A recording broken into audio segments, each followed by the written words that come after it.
पुण्यात्माओं, जैसे किसी के हाथ में बंदूक है, पिस्टल है, और कोई बालक मजाक कर दे और उसका वो गोली मार दे, वो तो एक ढेर आदमी होगा समर्थ, तो उसको पता है कि तू कितनी कितनी भयंकर वस्तु लिए रहा है, किसके किसके ऊपर दाग रहा है। वो नीच व्यक्ति होता है, मजाक करने पे भी इतनी भी सहन नहीं कर सकता। तो इस स्थिति के थे वो ऋषि, उनके पास ये हथियार थे वचन के और श्राप देने के।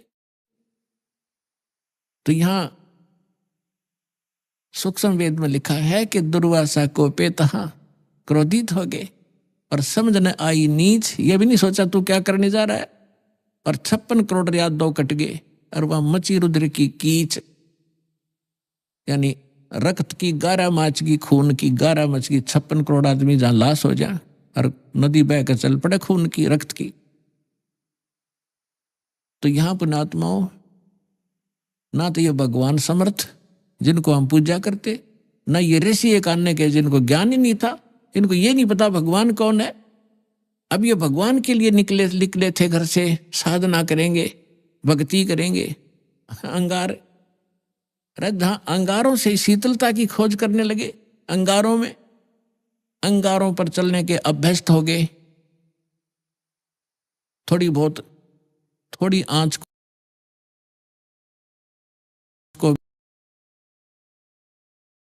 भी हम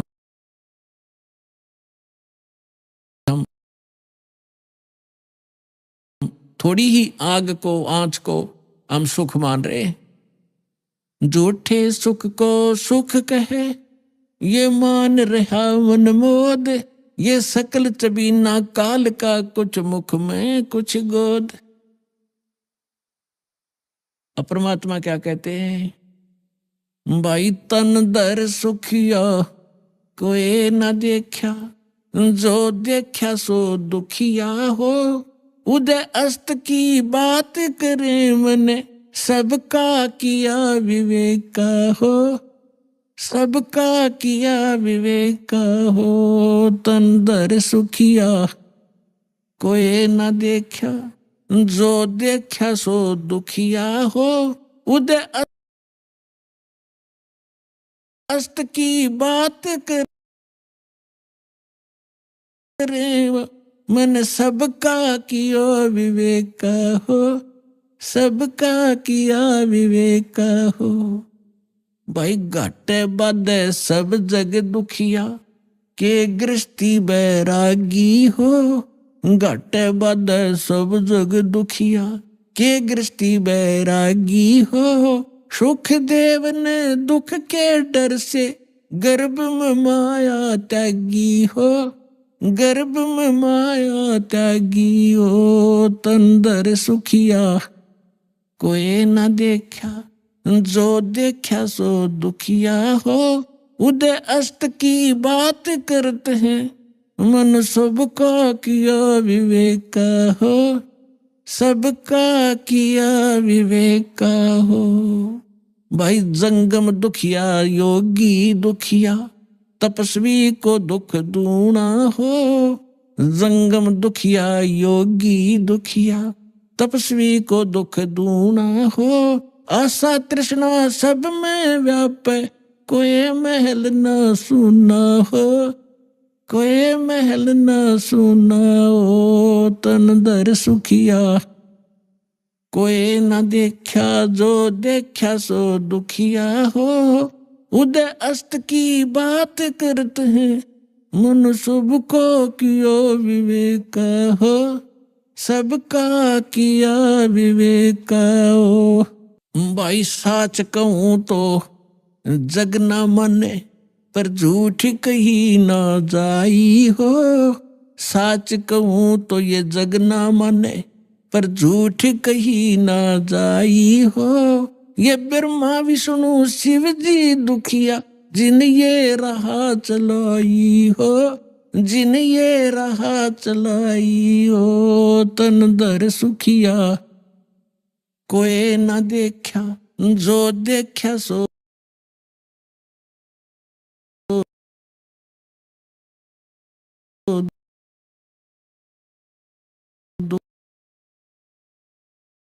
दुखिया हो, उदय अस्त की बात करते हैं, मन सबका किया विवेक का हो, सबका किया विवेक का हो।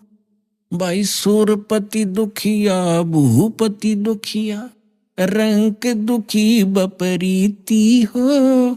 सूरपति दुखिया भूपति दुखिया, रंक दुखी बपरीति हो। कहे कबीर और सब दुखिया, एक संत सुखी मन जीती हो। संत सुखी मन जीती हो, तन दर सुखिया कोई न देखा, जो देखा सो दुखिया हो। उदय अस्त की बात करते हैं, मन सबको किया विवेक का हो, सबका किया विवेक का हो। सूरपति दुखिया भूपति दुखिया, रंक दुखी बपरीति हो। सूरपति दुखिया भूपति दुखिया, रंक दुखी बपरीति हो। कहे कबीर और सब दुखिया, एक संत सुखी मन जीती हो। संत सुखी मन जीती हो, तन दर सुखिया कोई न देखा, जो देखा सो दुखिया हो। उदय अस्त की बात करते हैं, मन सबका किया विवेक का हो, सबका किया विवेक का हो। पुणात्मा सौभाग्य आपका और धन आपके माता पिता जिनसे जन्म हुआ। आपको वो अनमोल वचन सुनने को मिल रहे हैं जो इन ब्रह्मा विष्णु महेश को भी छींट भी नहीं लगी थी इस ज्ञान की, जो आपके ऊपर वर्षा कर दी भगवान ने। कभी सीडी के माध्यम से, कभी सत्संग के माध्यम से, कभी चिप के माध्यम से परमात्मा आपकी आत्मा पर वर्षा कर रहे हैं। और इस ज्ञान से एक बार परिपूर्ण हो जाना, आप देखना फिर भगवान यहाँ भी सुख देगा और सतलोक में जाओगे जहाँ कभी मृत्यु नहीं होती, कभी वर्ध अवस्था नहीं आती, किसी चीज का अभाव नहीं वहां पर। अब जो प्रसंग चल रहा है, जिस लोक में आप रह रहे हो ये अंगार बरस रहे हैं, और जहां अंगार थोड़े से कम हैं, हल्की आग वाले, हम उनको सुख मान बैठे। अब क्या बताते हैं कि घाटे बादे सब जग दुखिया, और के गृहस्थी बैरागी हो। अब देखो पुण्यात्माओं, परमात्मा पाने के लिए जिसने घर त्याग दिया, हम उसको बैरागी मानते थे, सन्यासी मानते थे।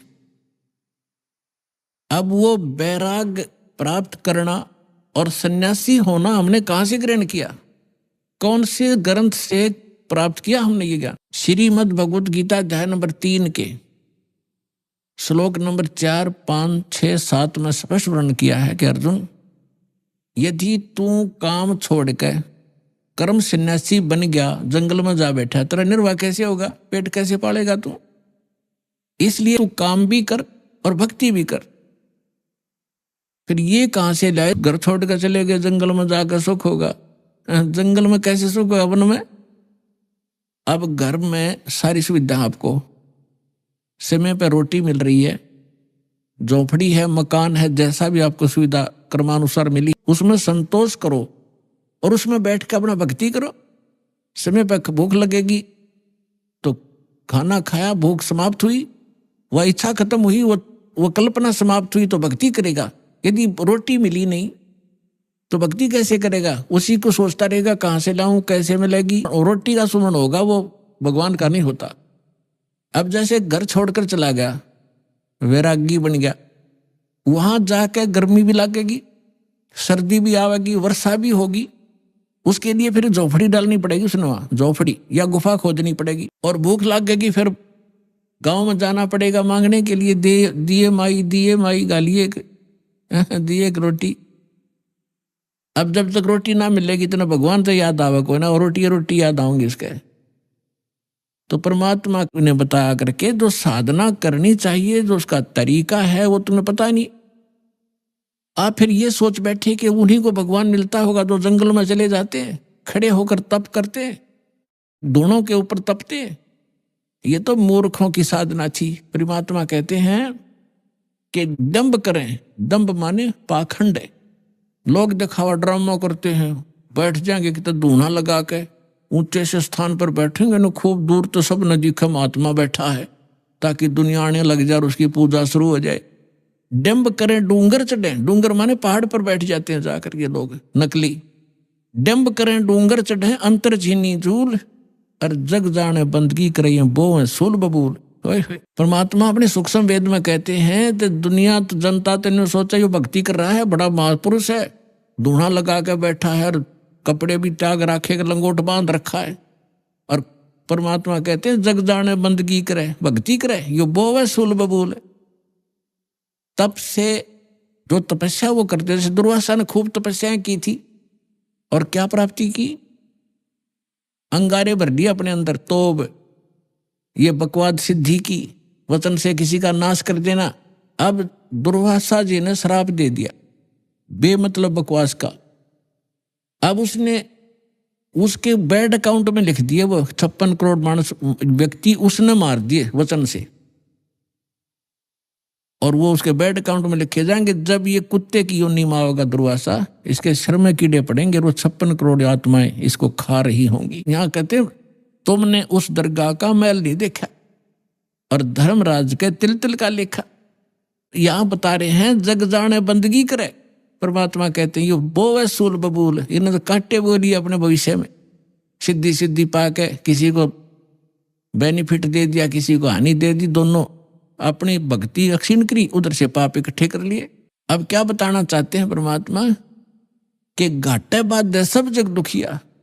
जैसे किसी को हानि होगी व्यवसाय के अंदर तो स्वाभाविक दुखी है, तो होगा दुखी होगा। और जिसका घना बेनिफिट हो गया, जैसे किसी का 1 लाख का लाभ हो गया व्यवसाय में, वो 5 लाख का काम शुरू करेगा और 4 लाख लेगा कर्ज, फिर उसमें हो जा नुकसान। फिर वो कर्ज जो ले लिया नुकसान भी ना होया, काम चल पड़ा, कुछ दिन में वो मांगने वाले शुरू हो जाएंगे आने, उसने नींद आवे नहीं, कभी फैक्ट्री में हड़ताल होगी, कभी कुछ हो गया, वह समस्या हो रहेगी। कहते हैं यहाँ हानि हो जा तो दुखी और लाभ हो गया तो दुखी, घाटे बाद सब दुख दुखिया। और के गृहस्थी बैरागी हो, अब बैरागी बनकर जंगल में जा बैठा, वहां भूख लगी, समस्या आई, गर्मी और सर्दी वर्षा, ओले पड़े सिर में, फोड़ दे सिर ने, उसके लिए झोंपड़ी डाली, फिर बर्तन भी लाया तो इधर से मांग गए, फिर वो सांग जोड़ लिया जो छोड़ कर गया था घर से। क्या फायदा है वहां जंगल में बैठने का, घर में समय पर टूक मिल रहा है, रोटी मिल रही है, खाओ और भजन करो, अपना काम भी करो, निर्वाह भी करो। तो ये वास्तविक तरीका यही था। इन नकलियों को देखकर हम सच्चाई हमें प्राप्त नहीं थी, हम भी ये सोचते रहे कि इन्हीं को भगवान मिलेगा, फिर भी हम छोटी मोटी अपनी राहत के लिए भगवान को याद करते रहते थे। वो भी तरीका ठीक नहीं था। कहते हैं घाटे बाद सब जग दुखिया के गृहस्थी बैरागी हो। और सुखदेव ने दुख के डर से गर्भ में माया त्यागी हो। अब मां के गर्भ में बच्चे को अपना भविष्य का और पूर्व जन्म की सारी याद रहती है कि पिछले जन्म में मैंने क्या क्या गलतियां की, इतने मनुष्य जीवन मुझे मिले, मैंने कैसे बर्बाद कर दिए, संत पूरा मिला नहीं, साधना ठीक बनी नहीं, अटपट करके सिद्धियां प्राप्त करके अपना जीवन नाश किया, फिर 84 लाख योनियां भोगी मैंने। वो सारी इतिहास देखता रहता, पिछली बैकग्राउंड ट्रेलर चलता रहता, इसके आगे अगला जीवन भी उसको दिखाई देता कि इसमें मेरे साथ क्या बनेगी। तो ये सोचता है कि हे भगवान अब के इस नरक से निकाल दाता, पीछे गलती हुई सो हुई, अब के गलती नहीं करूंगा, परम संत को खोजूंगा, केवल भक्ति करूंगा, आपकी याद करूंगा, पीछा छुटवाऊंगा, जन्म मरण का रोग कटवाऊंगा और केवल अपना छोटा निर्वाह के लिए अपना सिंपल वे से रहूंगा और निर्वाह के लिए काम भी करूंगा, लेकिन भक्ति अवश्य करूंगा, मूल उद्देश्य जानकर करूंगा, मुझे एक बार निकाल दो बात था। तो इसी बात को याद करके सुखदेव ऋषि जी ने 12 वर्ष तक गर्भ से बाहर नहीं आए। फिर ब्रह्मा विष्णु महेश यहाँ के व्यवस्थक हैं, इनको चिंता बनी, काल ने इनको प्रेरणा की, इन्होंने मीटिंग की कि अभी एक सुखदेव नाम के एक ऋषि हैं, एक बच्चा है, गर्भ से बाहर नहीं आ रहा है, 12 वर्ष हो गए। ऐसे अगर ये मर्यादा हमारी खराब होगी तो बहनें 12-12 वर्ष तक बच्चों को गर्भ में रखने लगेंगी तो माँ दुखी हो जाएंगी। बच्चा तो 9 महीने मुश्किल से हो जाता है इन बहनों को, माताओं को गर्भ में रखना। तो उन्होंने सोचा भी चलो वो ऋषि आत्मा है, उससे प्रार्थना करते हैं, उसी को कहते हैं, उसको मनाते हैं। तीनों आगे, तब तीनों ने आकर कहा कि भाई सुखदेव तू बाहर आ जा, ऐसे ऐसे हमारी परंपरा खराब मत कर। तब उसने कहा कि भगवान बाहर आते ही आपकी त्रिगुणमयी माया से ये जीव इतना अंधा हो जाता है, इसको भूत भविष्य का कुछ याद नहीं रहता। आप ये अपनी माया रोक लो, तब मैं बाहर आऊं, कुछ देर के लिए रोक दो। तो उन्होंने कहा भाई देखो इसको हम नहीं रोक सकते, ये हमारे बस से बाहर की बात है, हमारे अंदर एक ऐसा गुण भर रखा है तो इसको हमारे लिए रोकना असंभव नहीं है। तो सुखदेव बोला मैं तो बाहर आऊं नहीं, चाहे 20 वर्ष रहना पड़ो, 100 वर्ष रहना पड़ो। तब उन्होंने लास्ट में ये फैसला किया भी हम ज्यादा देर नहीं रख सकते, हमारा शरीर फट जाएगा, हम केवल इतनी देर रख सकते हैं। ये देख ले कितना क्षण है। सुखदेव जी ने कहा कि आप इतना ही रख लो, देर रोक दो इसको। तो जब वो बाहर आते हैं तुरंत उनकी तीनों गुणों का जो इफेक्ट है हमारे ऊपर एकदम असर करता है। उस समय जब वो माँ के गर्भ से बाहर आया तो वो इतनी देर रोके, इतनी देर में बाहर आ गए, वो चले गए। अपने आत्माओं उसको इस दुख के डरते हैं, गर्भ में माया त्यागी कि मैं इस संसार के चक्कर में नहीं पड़ूंगा, अपना मोक्ष कराऊंगा। मोक्ष बालकों का खेल है। घर से उठ गया आकाश, पिछले संस्कार से उसमें इतनी सिद्धि थी आकाश में उड़ जाता था, आकाश में उड़ गया, आगे जाके धरती पर टिकना तो पड़ेगा, आकाश में कितने दिन रहेगा, रोटी भी खानी है, आगे नहाना धोना भी होता है, फिर वहां पृथ्वी पर फिर गिरा वापस। कहने का भाव ये है कि फिर इस पिछले पूर्व जन्म के भक्ति शक्ति से कुछ सिद्धियां आ जाती और उन सिद्धियों से हम ये मान बैठते हैं कि ये बड़ा महापुरुष है। सिद्धि तो इस प्राणी का सबसे बड़ा दुश्मन है। अरे इसके लिए ये, इसी के कारण ये सब ऋषि और महर्षि प्रसिद्ध हो रहे थे। अंत में आपने कथा बहुत बार सुनी है सुखदेव ऋषि की। ये ऋषि महर्षियों में जाता था, इसका बड़ा सत्कार करते थे, स्वर्ग लोक में जाता था, वहां भी इसको विशेष आसन दिया जाता था, बड़े महापुरुष हैं।